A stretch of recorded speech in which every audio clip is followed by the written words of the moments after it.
Alright, here we have a fairly new GMC heat pump that I just got starting up.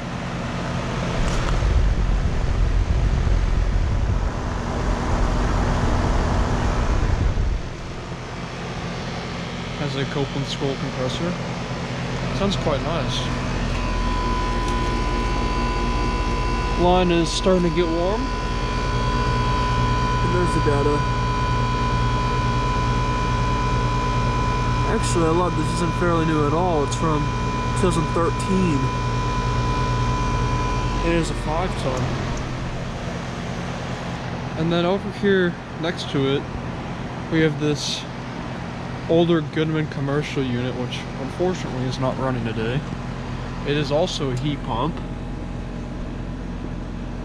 And it has a sound blanket. I find this unit to be pretty interesting.